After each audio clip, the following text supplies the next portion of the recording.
Good morning, Dutchmen. It is Monday, October 20th here in New Zealand, and I could very well still be drunk. Now that that chocolate's off my face, let's talk football. I got in at 3:30 this morning after a fun night out drinking, which gave me just enough sleep to wake up at 6 o'clock and watch the Packers-Panthers game. I may have still been drunk this morning when I watched the game, but it was still an exciting game to watch. Aaron Rodgers was looking as good as ever, I think, with three incompletions on the day, with a passer rating of 155, I believe.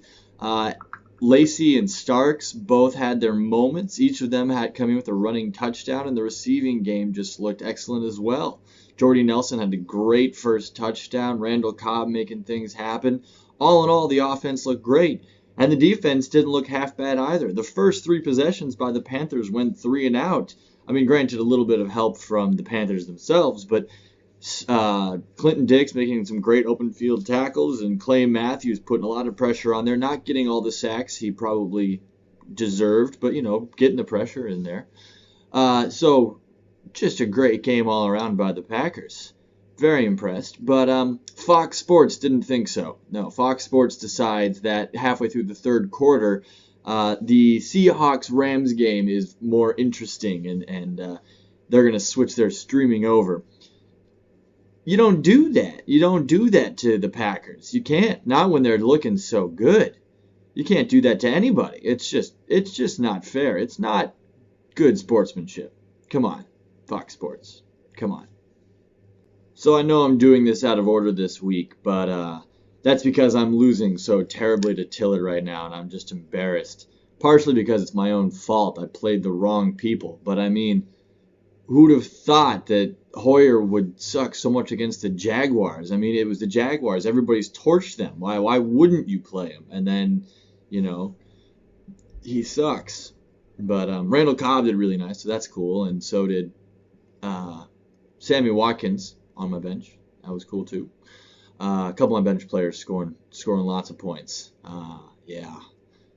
But that being said, the game's not over, and I still have the Texans defense, who's been strong this whole season.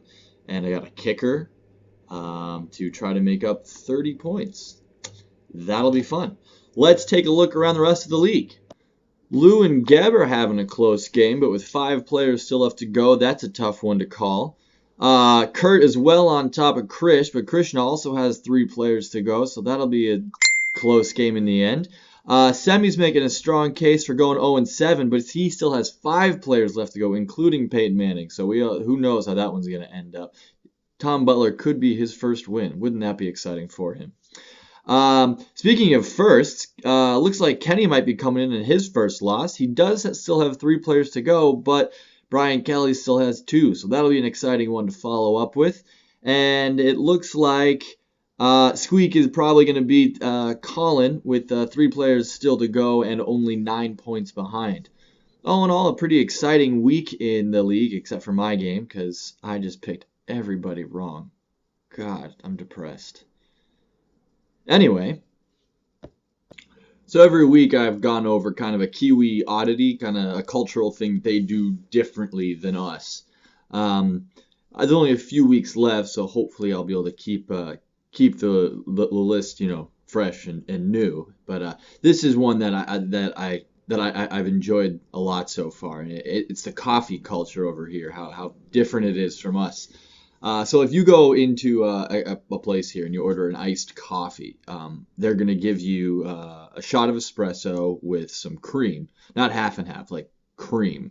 Ice cream, some chocolate syrup, and ice, of course. And they're going to throw it all into a blender and then basically give you like a milkshake or a frappe or whatever we call it. And that's just if you order an iced coffee. They don't do just like coffee over ice. You can't order like an iced coffee with the milk and 2 sugars or whatever you would, but because it comes, they don't do that. Everything they do here is espresso.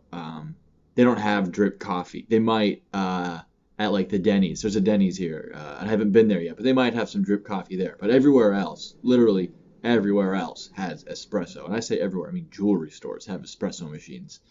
And everybody, you come in and they order an espresso, they order a cappuccino, they order a latte. There's no coffee, there's no black coffee. You can order an Americano, shot of espresso and water, but it's still not the same thing.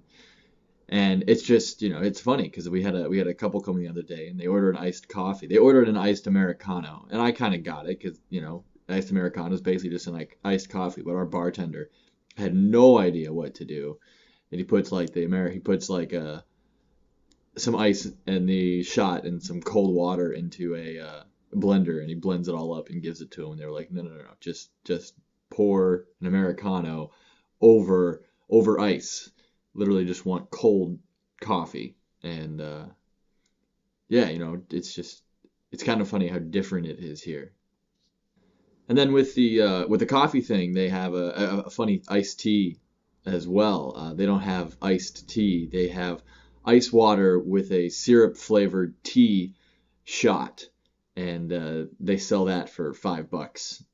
Ice water and a shot of syrup, which I think you can buy the whole, liter thing or half-liter thing for like $15, and they take a shot of it, and they sell that for 5.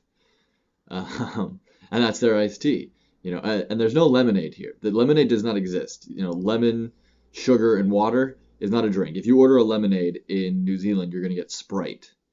I learned that the hard way. I just, I'll take a lemonade, can of Sprite, sweet, awesome. I'm excited. Yeah.